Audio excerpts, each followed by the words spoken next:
Welcome to Marketing with Confidence. I'm your host, Marianne Amies. We're going to be talking all things digital and online marketing for business owners and marketing professionals. If you've been feeling overwhelmed by your digital marketing, be sure to listen along and you'll hear tips, interviews and more that will give you the confidence to create marketing you love. Welcome back to another episode of Marketing with Confidence. I'm really excited to be joined today by Loren Bousfield from Gemini Creative, and we're going to be talking about overcoming branding pitfalls. Thanks for joining me, Loren. Thank you for having me. I'm really excited to be here. Same. Well, look, to kick off, can you tell everyone about yourself and how you became so passionate about cohesive brand strategy? Yeah, sure. So, hey, I'm Loren. I am the eccentric and proud owner of Gemini Creative Studio. And I'm also the mastermind behind Brand Academy. I am an ambivert, I am a Manny-Gen, and I adore a good chai latte, and I can't resist some Mexican food.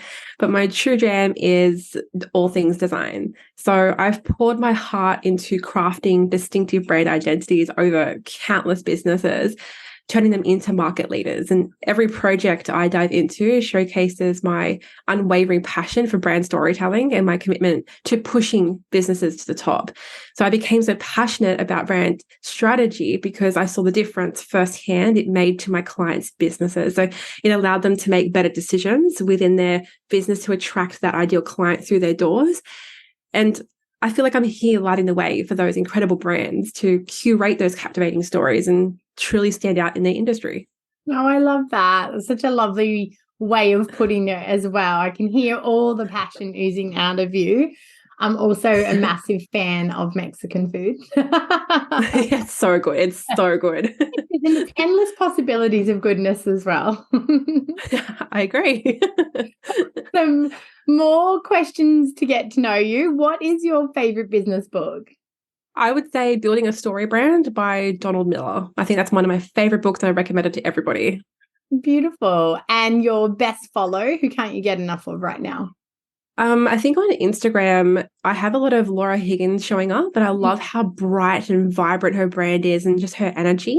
So every time she pops up now, I'm always like stalking her page because I'm kind of obsessed with like the branding of it. So yeah, and she just did a whole rebrand and sort of shifted her strategy this year as well. And yeah, I think you're right. I think she has quite a unique creative style that she really stands out as her own person because there are obviously 100%. a lot of same that goes around. I think she has a really unique approach.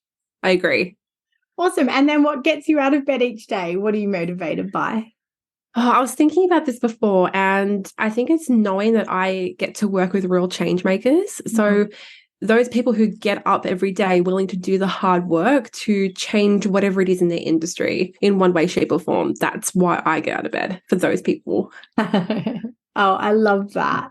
Well, today we're talking about overcoming branding pitfalls. And as you said, you're so passionate about the strategy that goes into brand and about people being able to capture attention through their brands.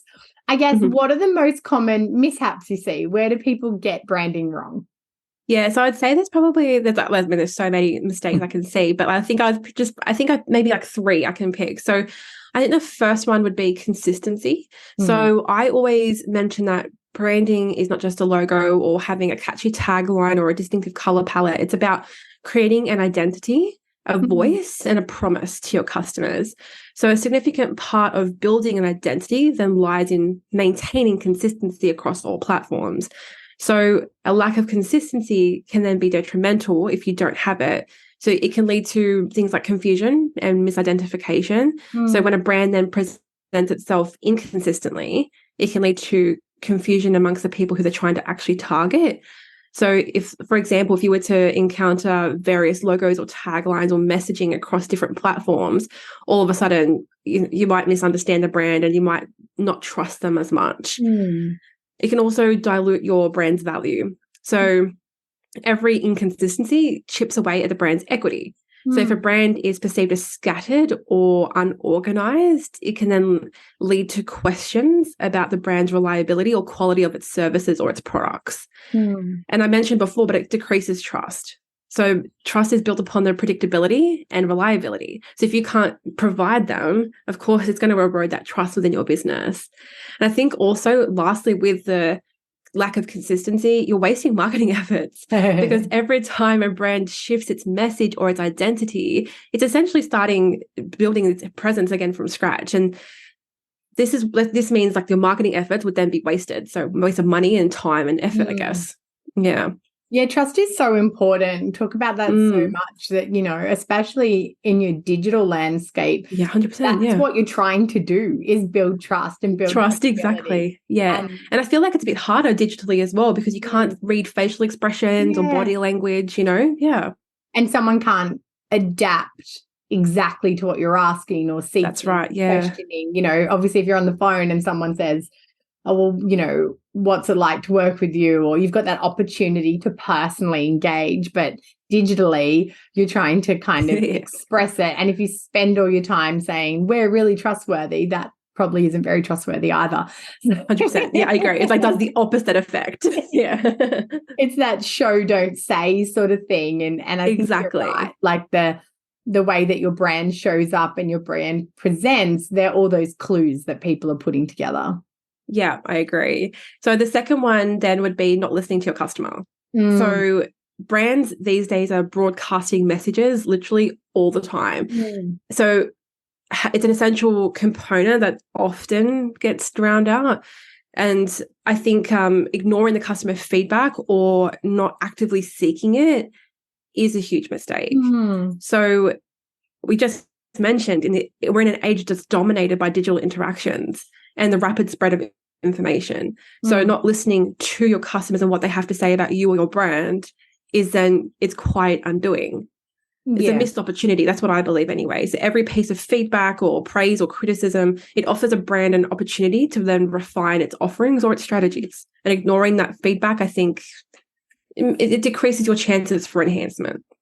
I love that. Yeah, it's a really good point. As said, lastly, would probably be ignoring your brand's values and its purpose. So everything around us, like I just mentioned, moves so quickly. And I think where consumers are becoming increasingly discerning, a brand is no longer a name or a logo or when you think about Nike, you think about that tick. It's beyond that now. We need to make sure our brand represents a promise and a purpose. So a brand's values and purpose then act as a moral compass. It guides actions, it guides your decisions, it helps with your communication with other people. So I think ignoring those core principles, it's like building this beautiful, magnificent structure, but then on weak foundations. Yeah. So it might stand tall for a little while, but then the cracks will appear and it'll eventually lead to a collapse. And we don't want that. No. It's a great analogy. So I think that's probably like the three biggest mistakes that I see. So like lack of consistency, not listening to your customer, and then ignoring your brand's values and purpose. I think that's probably the three biggest ones I see. Beautiful. And then I guess what are your top tips? How can business owners avoid common branding pitfalls? Yeah. So I think when it comes to consistency, I would say establish comprehensive brand guidelines.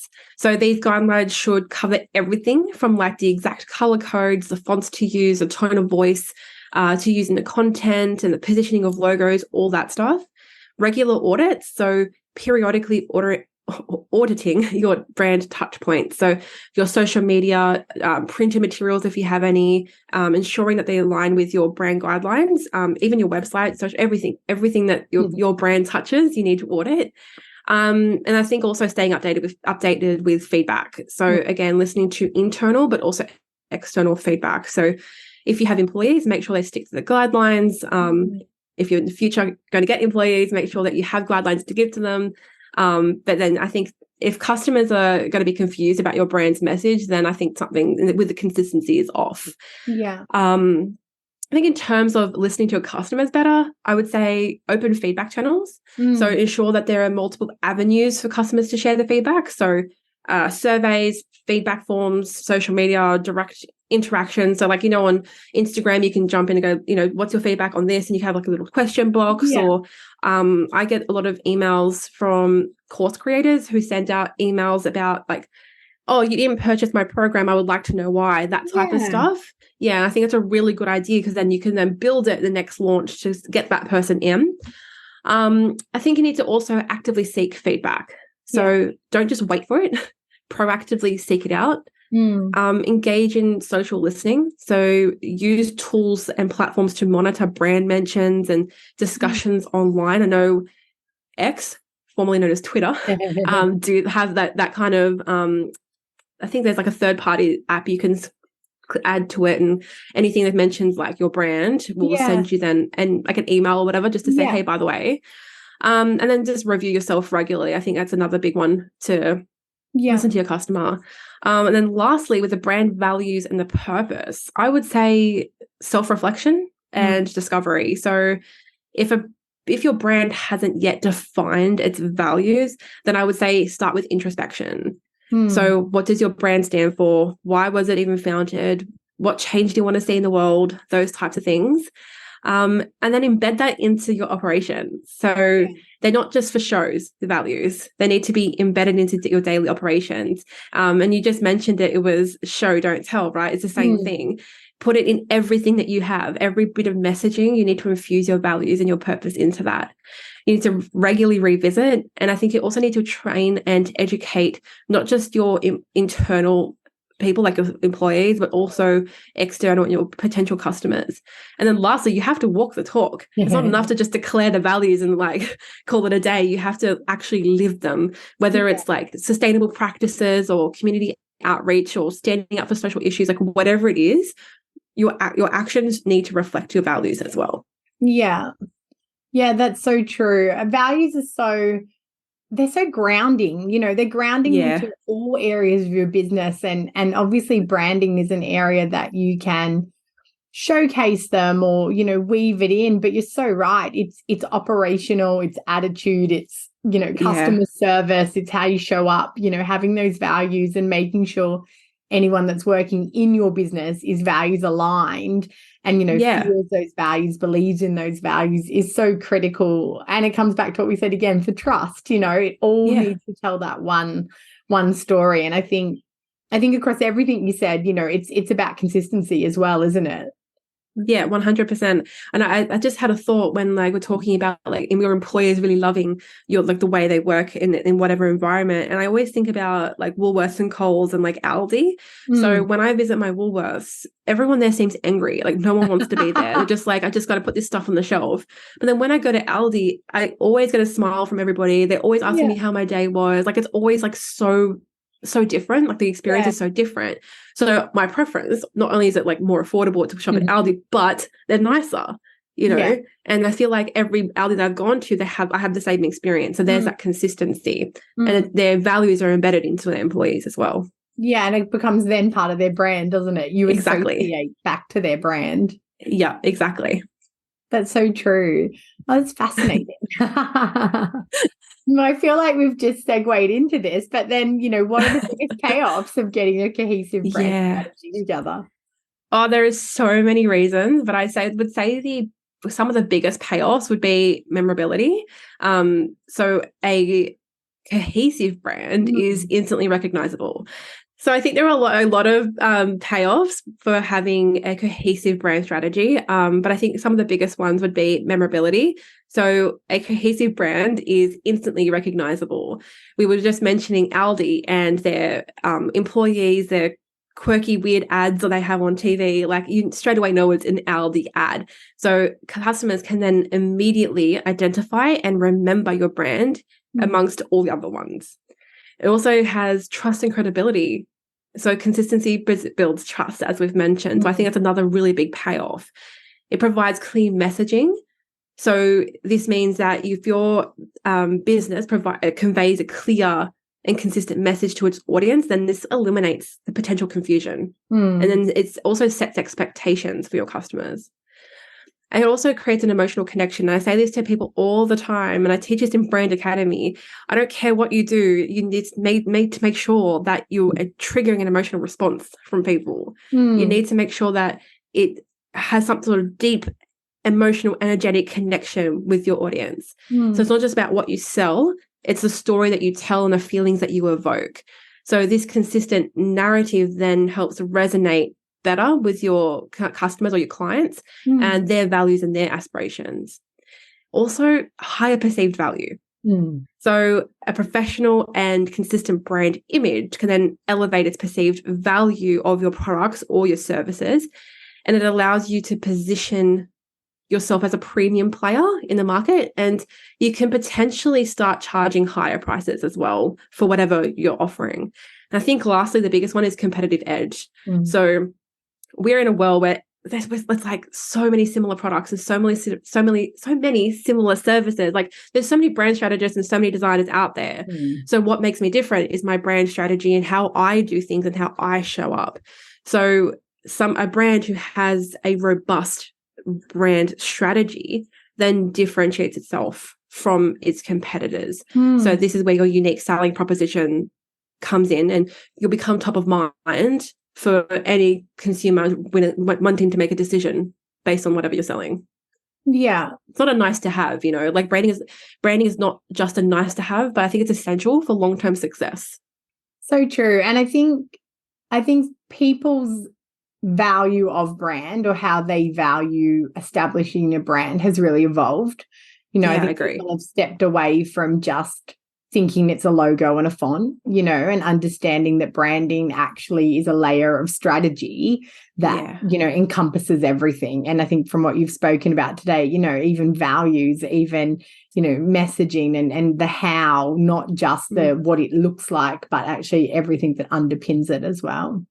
Yeah, you know what? I think strategy also is a really scary word for some people, especially people who are new in business. Yeah. So you can call strategy, blueprint, roadmap, whatever you want to call it. It's all the same thing. I just think take away the scariness from that word strategy and just dive into it. And it's a lot of fun when you actually get into the nitty-gritty of branding. Yeah. Because like, when you do self-development work and you figure out something about yourself and you're like, wow, I really like that. It's the same thing with branding.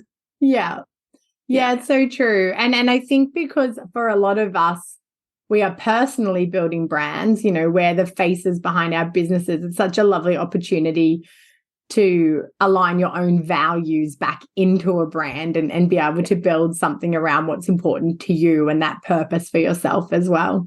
Exactly. 100% agree. Oh, well, thank you so much, Loren. You've shared so much today, on the pitfalls, but then also on really tangible, actionable things people can do to make sure they're maximizing their brand. Where can people connect with you?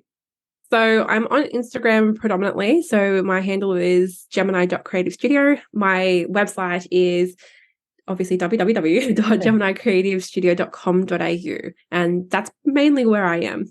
Instagram and my website. Fantastic. Well, thank you again for all your time today. It's been so lovely talking to you. Thank you. You too. Thank you so much. Hey, thanks for listening to another episode. If you don't want to miss one, make sure you subscribe to the show in your podcast app. And if you love it, be sure to share it with friends and colleagues who you think could benefit from increasing their digital marketing confidence. Want more? Head to marianneamies.com to find out how you can work with me directly, to reach out to have me speak at your event, or to grab yourself some free resources.